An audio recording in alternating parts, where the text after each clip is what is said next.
Hi there, and thank you for tuning in to the Social Circus, where every week we dive into a variety of topics covering social media, mindset, and how to run your business. I hope that you enjoyed today's episode.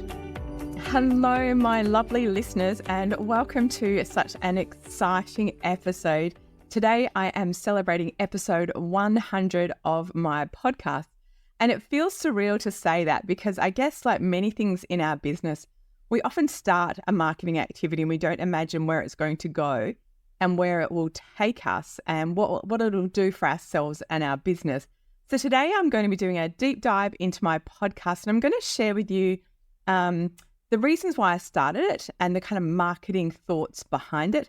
And then I also want to share with you some of the lessons that I've learned along the way, because obviously 100 episodes is a lot and it has gone, can I say, really fast. So I started it in March, so it's March 2024, so March 2022. Sorry, it's April right now, not March. So I started my podcast in March 2022. And for many of you who follow me will know that March is a month that I quite intentionally make my month of all big things in my business. So it is my birthday month. And obviously this year in 2024, I just celebrated my 50th birthday. And it is also the month I celebrate when I started my business because I left my job in the January and I kind of faffed about and I thought, let's just call it March. So March is always the anniversary of my business. And then when I make really big decisions in my business, I often tend to do them around March. So I have like a lovely month of celebration. So it's very intentional that March is such a great month for me in my business. And obviously today is the 17th of April, 2024, and that is 100 episodes. And with 52 weeks in a year, yes, you can surmise I've missed a few episodes, but I'm going to talk about what and how that looks like.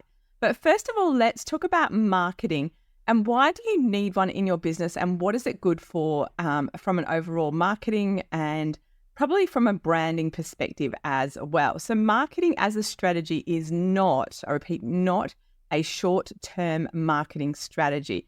It is not like running ads where we get people coming in and making inquiries straight away. A podcast is very much a medium to long-term marketing strategy. So if there's something you're thinking in your business and you're kind of in the hustle and grind right now and you're trying to bring in money, this is not your moment to start a podcast, all right?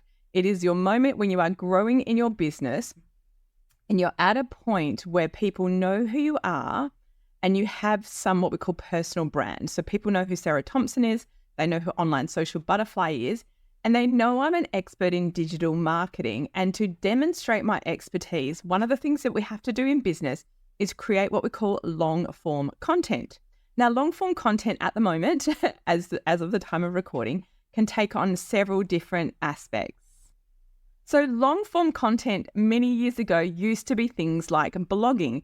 And we did blogging because we wanted to share with our audience a lot of our expertise and opinion and demonstrate to them that we understood the topic that we were talking about so that they got a really clear idea of like, oh, Sarah says she knows digital marketing and she's just on a podcast, she's just on a blog on understanding the basics of Facebook ads, for example.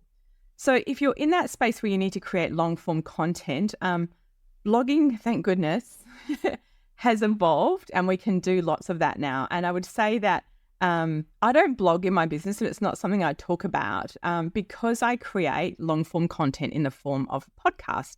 I did blog many years ago and to be quite frank, I was rubbish at it. I was great at blogging. I was terrible at consistency. And the reason I was terrible at consistency is because it didn't light me up to be writing all the time. And I then moved to creating video content, which I still create very regular video content on my YouTube channel. And so I like that as a long form content as well. But the podcast is something that I have to say lights me up.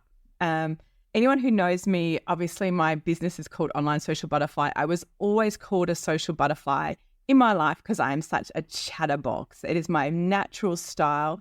I enjoy talking and I actually really enjoy with my podcast, I enjoy the idea that I can jump on, talk in a topic in depth and then jump out again. I find it quite easy content to create. So if you are thinking about a podcast, one of the things I would like you to ask yourself is, do I enjoy speaking and creating content in that fashion? Because if it's not for you, then this is not the way forward for your business in terms of growing your personal brand and your expertise. So always ask yourself, how am I currently creating content and do I enjoy that? And that should be a question we ask ourselves of many things in our business so that we grow a business that we love and that we really enjoy. So from my perspective, I love creating podcasts. I love doing the interviews. I love the solo episodes where I'm just doing a deep dive like I am today. And I really enjoy that methodology of delivering content. So it's been a really natural fit for me almost from day one. And I guess the reason I do that is I spend most of my time speaking with my clients online. I train and teach very heavily. And so this feels like an extension of what it is that I already do. So that feels very comfortable for me. One of the things I would say to you is if you don't like speaking on camera, because you do tend to use software where you will see yourself as well as hear yourself, it is something you need to step through to get used to. So I'm really used to seeing my face on camera. I'm used to hearing my voice. And so all of that feels very comfortable.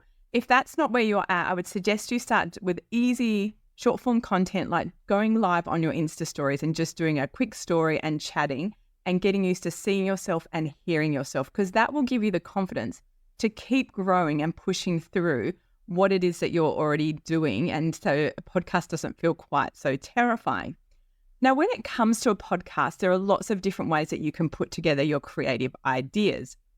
Now, I was listening to a business coach a couple of years ago. It was actually before I had only just started my podcast, And she said that she writes a whole script in a Word document to use, and she just basically reads a script as her podcast. And when I heard that, I felt a little bit sick because I was like, wow, that's some discipline. I would never create a single episode if that's what I had to do. But I also know that like when I do keynote speaking, when I do presentations and training, I'm not that person that has to read a script either. I like to talk off the cuff. I like to use things like my slides to keep me on track. So again, knowing my personality type, I have created my podcast in a way that makes sense for me. So I don't use lots of scripts. I have in front of me, say I've got 4 bullet points that I want to hit today. And on a piece of paper, I have less than 10 words written down of what I want to talk about today.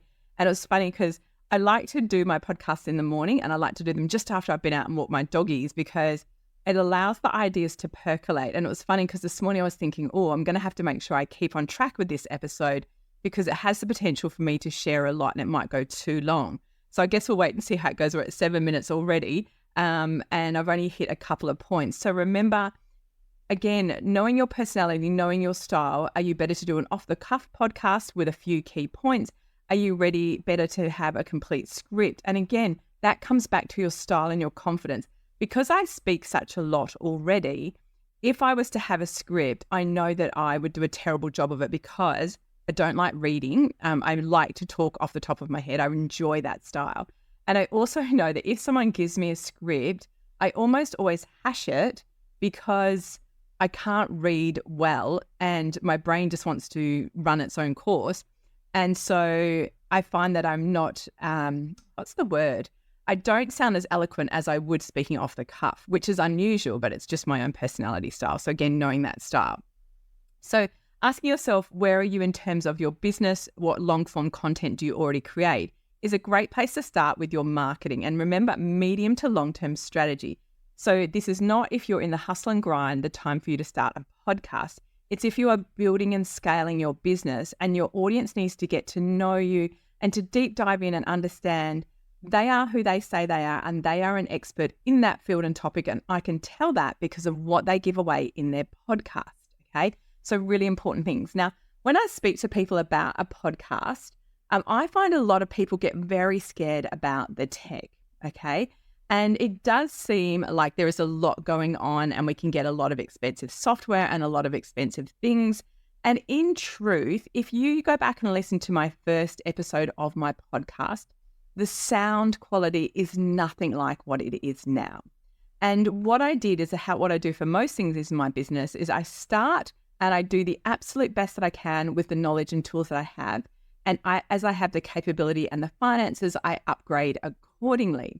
So I now have, so I've always used the same recording software for anyone who's interested. I use a software called OBS, Open Broadcaster Software. It is a free software tool.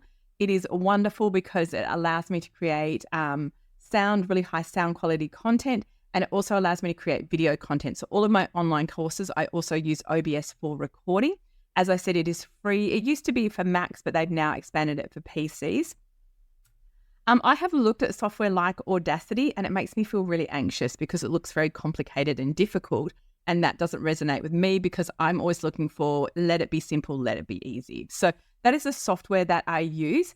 I have got, and if you happen to be watching this on YouTube or happen to see my video, you will see that I have a really lovely microphone. I actually used to have one that sat on my desk. I've always had a Yeti microphone. You can buy them online. You can buy them if you're in Australia. JB Hi-Fi sell them really well priced. The one that sat on my desk, I destroyed, and I'll be really frank and say I wasn't very nice to it. So I used to drag it around my desk. I'd push it out the way so I could get to my laptop or to my keyboard. And my husband suggested a couple of years ago, let's get you one on an arm that you can push back and forward, that you can push out of the way when you don't want it, and you can pull it up close, and you're not damaging the actual microphone itself. So that's been a really good investment. And I think it was like $200 or $300 with the arm. And I love the arm. I would never go back now to a normal microphone that sits on my desk. So from a tech software perspective, remember that start where you are and upgrade accordingly, okay? Because people come on the journey with us. If you've been listening since episode 1, you will probably have barely noticed a change in my sound quality, but it has definitely improved. The other thing that we've done is we have started using AI software, and we started using it probably late last year in 2023 to help us with different aspects of the podcast. So we use Decipher AI, which allows us to do our show notes. It allows me to create my social media posts, all of that kind of thing. It does a great job. So that is a paid AI service, and that helps us with our podcast. And I believe my husband, because he does all the tech stuff, also uses a sound AI, and I think it's through Photoshop. And that allows us to improve the sound quality. So even though I have a good microphone, and even though I'm a pretty good speaker, there will still be moments when I will do things like I'll go or I'll pause, and it won't be natural enough. Now, this AI software does such a brilliant job of editing it, and a job that used to take my husband probably half a day now takes like half an hour. So we have definitely elevated and embraced new tools as they've come along. But remember, you just need a microphone and something to record on. That is where you start with a podcast. Now, when I started my podcast, I definitely had the view that I was going to be really consistent about it. And it's even to this day, my husband suggests, you should move to fortnightly, you should move to monthly, because I think he knows how much effort it takes me to create a podcast episode every single week. But here's the thing that I know to be true. If you are not consistently in people's ears, they will very quickly forget about you, okay? So I made a commitment, and since I started my podcast, I've never missed a single week of an episode. And that has been absolutely intentional because it is a long form piece of marketing, and it's something that people get used to hearing and are really excited about. So remember that if you're going to commit to creating a podcast, you need to commit to being really consistent with it. So if that means that you record 10 episodes before you launch, that's a great thing because it gives you some bandwidth to kind of go, all right, I've got some podcast in the bank, I can do that kind of thing. So think about how often you want to create it, because creating a podcast once a month is not going to give you that traction, that elevate your personal brand, the kind of things that you're looking for in terms of the marketing underneath your podcast. So think about that. And when I started my podcast, I was so committed to creating weekly episodes. My husband suggested, so we started in the March, the whole first year, you need to have a break, you need to have a season. And I was like, no, it's fine, we're all good, everyone's good. And then coming towards the end of the year, I was exhausted. It was a lot.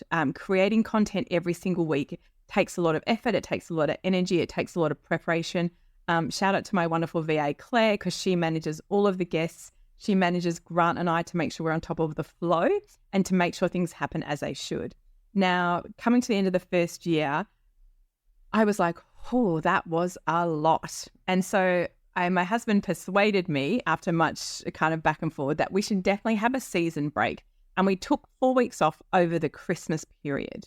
Now, taking 4 weeks off was a great year. It allowed all of us to kind of just step back and step away from that grind that can become creating content and to refresh ourselves. And I love doing that. And we did that again on the Christmas that's just gone.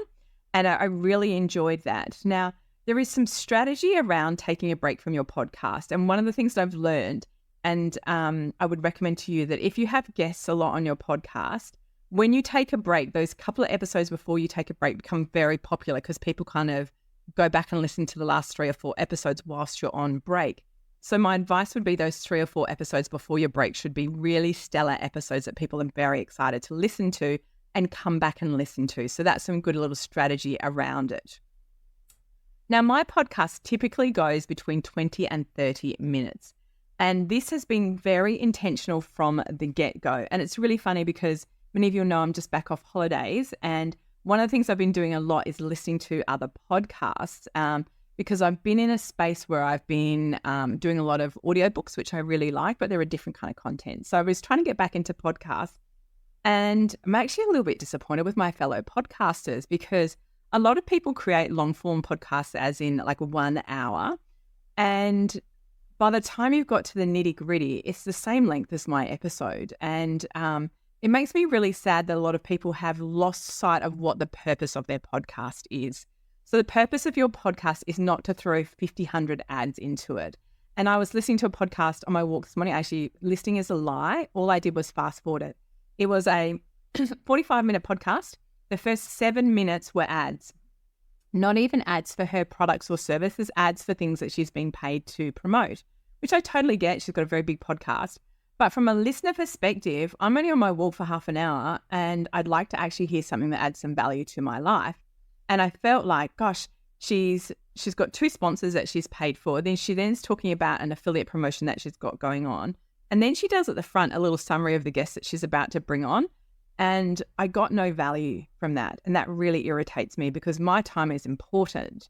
And I don't want to listen to someone's podcast where the first 8 minutes are an ad, then in break is a very long ad, and at the end is a very long ad because the content, and it boils down to it, is 20 to 25 minutes. And that's what length my podcast is. So it's a really good reminder to honor your guests and your listeners. So I have an intro and outro on my podcast, and I always talk about, sharing and leaving a review because that's important for my business.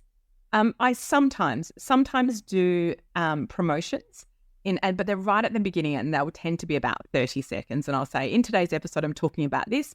If you're excited, I have a promotion on this course at the moment. So it's a very, very obvious segue and lead into that. And I guess maybe if I had a really huge podcast, I might view things differently, but I still fundamentally believe that my podcast is a way to give value to you as my audience. And if you happen to buy from me along the way, that's a big bonus. But it's very much about giving back as part of my community. And I hope that I never lose sight of that along the way. So those are the things that kind of irritate me. I guess a couple of lessons that I have learned have been around creating episodes where I have guests come on, because I would get no less than 2 or 3 emails a day of people asking to come and be a guest on my podcast. I often get podcast booking agencies requesting from me. And I find this incredibly irritating on a number of levels. So most of my guests that come on my podcast are people that I work with and that I know. And that's really important from my perspective in terms of integrity, okay? And last year I actually made a mistake and I had a couple of people on my podcast that I haven't worked with. And I was really unhappy with it. So the podcast felt quite salesy.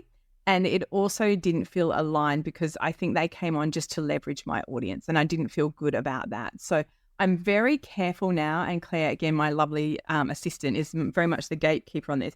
I'm very careful now about who I have as guests on my podcast. So if I haven't worked with you or you're not working with me, it is highly unlikely you're going to get a spot on my podcast. The other thing you will have noticed, and this is absolutely intentional, this is a female-driven podcast with female-only guests. So I want to say to people who say, I've listened to your podcast, I'd love to be a guest. I want to say to them, have a listen and have a think about who my guests are, because they're all female entrepreneurs. And this is very intentional. And so think about if that is a right fit for you as a male entrepreneur. So, if you're going to pitch yourself at a podcast, do actually listen to it. Do get the sense of if you're a good fit for them or not. And one of the things that I now do is I tell people who would like to come on my podcast, tell me what your angle is going to be. Tell me my audience are interested in what you have got to say and what have you got to share. And we've become quite good at doing that. And I can often spot people when I'm working with them. I'm like, oh, that'd be great on my podcast. So I become more judicious in how I look at people and how I pick people and decide Do I want to have them on my podcast? Is that something I want to do? Now, the other thing that's been a really interesting lesson is around the way in which we use language, particularly with my guests. Now, if you meet the Sarah in real life, I'm quite a swear bear. I swear a lot in real life. But in podcast, language is really important because our platforms will penalize you for using swearing in your podcasts. Now, I don't want my podcast to be penalized on things like Spotify and Apple because I have swearing in them. So if I have a guest on, and we're a bit better at this now, if I have a guest on that swears a lot, we will use our sound filters and we will beep out the swearing.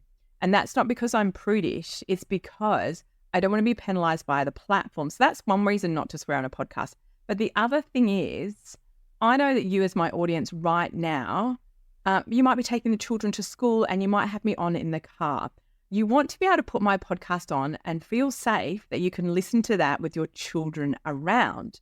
And I think that knowing who my audience is and honoring you and your life and respecting what you want to be in the world is really, really important. So I intentionally do not swear on my podcast because I think it's really respectful to you as my audience to have something that you can put on in your car, that you can put on in your home, you can have around your family, you can have around your young children, and feel safe that I'm not going to drop the F-bomb and your children are like, what's that lady talking about? It's awkward. I remember when my children were younger, these awkward conversations, I often used to switch the radio because I was trying to filter what my children were exposed to when they're young. So, thinking about how you deliver your podcast and what's important is really, really key. The other thing that I've learned over the time is batching is wonderful. So I do often batch my podcast episodes, and I particularly batch guesting because doing interviews is something you kind of get into a groove of doing. And if I can possibly do 3 interviews in a day, it makes me so happy because I feel like, oh, that was a really good day. We did really well. What I have also learned is it's a great idea to leave some space to be a little bit spontaneous. So I am recording this episode, and today is Tuesday, the 16th of April, and it goes out tomorrow on the 17th. Now, the reason that I did that was I wanted to get as close to possible to what did it feel like to have 100 episodes. If I'd recorded this 3 months ago, I'm still quite a way away from 100 episodes. So I always allow myself the space to create episodes quite close to release because I like them to be very much, this is the feeling of what I'm feeling right now in the moment. So I like that sense of currency, recency, urgency. But I also love to have in the bank lots of episodes coming up. And I have to say, I think I need to get Claire back on here, don't I? I'm talking about her a lot. She has created, we use Trello in my business. I'm a Trello fan. And we have boards that show us what episodes we have recorded, what have we got coming up, what's the flow, and how urgently do I need to get on creating more episodes. And I really love that because in my head, before I went on holidays and had time off, we had lots of episodes in the bank. But I knew like last week I wanted to retell you what it felt like to take a digital detox. Now I can't do that before I took it. So it was always going to be recorded at the last minute. And like I said, this is being recorded today to go out tomorrow. But the episode next week was recorded, I think, in January. So again, allow yourself to have that freedom and flexibility when you have a podcast that sometimes I'm going to create things in advance, sometimes going to batch things, and sometimes going to do things as the moment arises is a really great idea. Now, the other thing I want you to think about if you're considering starting a podcast is what kind of content would be interesting to your audience, because this is one of the things that I find hardest to create is coming up with new ideas. So I intentionally called my podcast the Social Circus because I think online marketing, digital marketing, social media are a circus. And it gives me that space to not talk about. So when I started this podcast 3 years ago, I was definitively known as an ads expert. Over the last 3 years, my, what would it be? What I am known for has expanded beyond ads, beyond social media, so that now I'm very much a digital marketing expert. I'm known really a lot for funnels, list building, email marketing, things like that. And that has allowed me to expand. Now, what has happened is my podcast has grown with me. So if I had called my podcast Facebook Ads Made Simple, which is one of my courses, it would really niche me into one spot and wouldn't allow me to grow and expand. So think about that with your podcast as to what will it allow you to do. And one of the things I say in my description of my podcast on the platforms is that I talk about the circus that social media is and the fact that I will talk about all the things you need to know to run a business. Now, this allows me to have guests come on and talk about things like mindset, those other aspects of running a business that are not practical functional skills. And I have to say, this has been a really clever move on my part, probably more strategic than I realized at the time when I started my podcast, is that I've allowed myself to have that space and bandwidth to create things that excite me that aren't restricted to just social media. Okay, and that was really, really a lucky and kind of well-planned, but more luck than well-planned move on my part with my podcast. So that's been one of the things that I have loved. Now, one of the other things I would say to you is do some research before you start your podcast. So if you need to work with a podcast manager, they can work to help you get up and running and to get that done. That's a great idea. Have a think about the tech and the process and the flow, because we have in our business a beautiful flow for our podcast. So literally, my job is what I'm doing right now, recording the episode. And then if I'm being a good girl, I will go into Trello, I will move the board saying, I've just recorded episode 100, and I move it across and it flags Grant because it's in his column, my husband. His job is now to do the editing, do the show notes, get it all loaded onto the platform, our hosting platform, and then magically it appears in the world. And then Claire checks to see everything's done and she archives that board. So that process is really quick and simple, and it's definitely something we look at now and again. Claire will say to me, there seems to be a stick here. Is something wrong? We'll reassess it and see how it's working. But it is definitely something we have worked on over time that has improved and ebbed and flowed. And I think now we run a pretty tight ship with our podcast. I really like it. And I also really like the ability, like I said, to come up with ideas, record them really quickly and get them out into the world. It is something like many things in my business that I do well, but I don't do perfectly. And that is never my expectation that I will create a perfect episode, a perfect podcast, absolutely polished, because that's not who I am. And if you work with me and you had listened to a podcast that was incredibly polished and then you met me, there would be a disconnect, because you'd be like, what she presents on her podcast is not who she is. And I think that for many reasons is not ideal. From a marketing perspective, it actually breaks people's trust if you present one thing and are another. But from a kind of integrity perspective, that doesn't feel good to me. So I create very high quality content. I create it very well, but I don't do it to perfection, and I don't labor over things so that I think this isn't good enough to put out into the world. It probably is, okay? So I want to kind of encourage you, if this is where you're thinking of going, to start where you are and to build and grow as you get more confident and more relaxed with it. But one of the things I would say as my final piece of advice on a podcast is go and be a guest on someone else's podcast. And if you would like to pitch to me, you're most welcome to do so. Please send it to Claire, my assistant, through her email address. It will be in the show notes.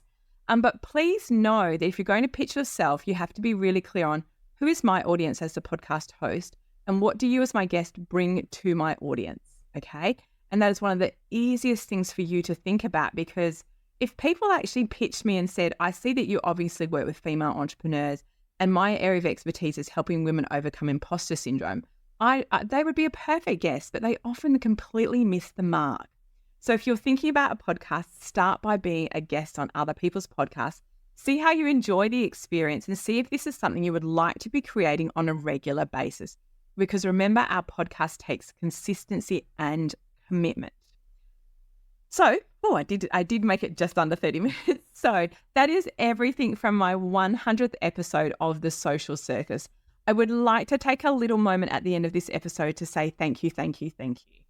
You are the people who make my podcast successful. You are my audience who I have people tell me every morning on a Wednesday, they wake up knowing that it's my episode day. They make sure they have it downloaded so when they get to the gym, they can listen to it, or they've got it ready for their walk. And they always know when I'm coming out and they're really excited to see what I have coming next. I cannot tell you how much that feedback means to me. It makes my heart sing to know that you love my episodes so much. I also love it when people tell me a particular episode landed for them or they learned something. I love feedback. And I would say one of the absolute highlights of my podcast has been at the end of the year when Spotify does their Wrapped and you get your highlights of what you've listened to on Spotify. I had, I think, 4 people tag me on their Wrapped reel that Spotify creates as their most listened to podcast. And the first person who tagged me actually had a little cry because I felt like I was famous, like I had arrived, that you choose to listen to me so much that I rate in your top 10 things that you listen to in the year. And that is such an honor and a privilege. And I sincerely hope that I will continue to show up and give you value for the next 100 episodes. But I do want to say thank you. Thank you for sharing my podcast. Thank you for listening to my podcast. Thank you for leaving me reviews, because that means a lot to me as well. So my last closing point, and yes, I am going to go over 30 minutes. At the moment, I have a competition running, and the competition is for you to win a VIP day with me valued at $2,200. And to win this competition, all you need to do is leave a review of my podcast on your favorite podcast platform, take a photo of that review, share it to your stories on Instagram, and tag me, which is at Online Social Butterfly, and you will go in the running to win a VIP experience with me. So this can be held in person if you're in Perth. We can do it online via Zoom, or if you want to pay for me to travel to your capital city, I can do that also. So the competition closes on the 30th of April, so you still have a couple of weeks to get your entry in. At the moment, I only have 8 entries, so you have a very good chance of winning. But please note that obviously your reviews are really important to help other people find my podcast, but they also allow me to get feedback on how much you're enjoying it. So thank you again for your support. Thank you for allowing my podcast to be successful. And thank you for giving me wonderful feedback, ideas, and guidance. I always appreciate you as my listeners. So until next week, have a fabulous week, and I'll catch you the same time on the Social Circus. Thanks so much for tuning in to the Social Circus.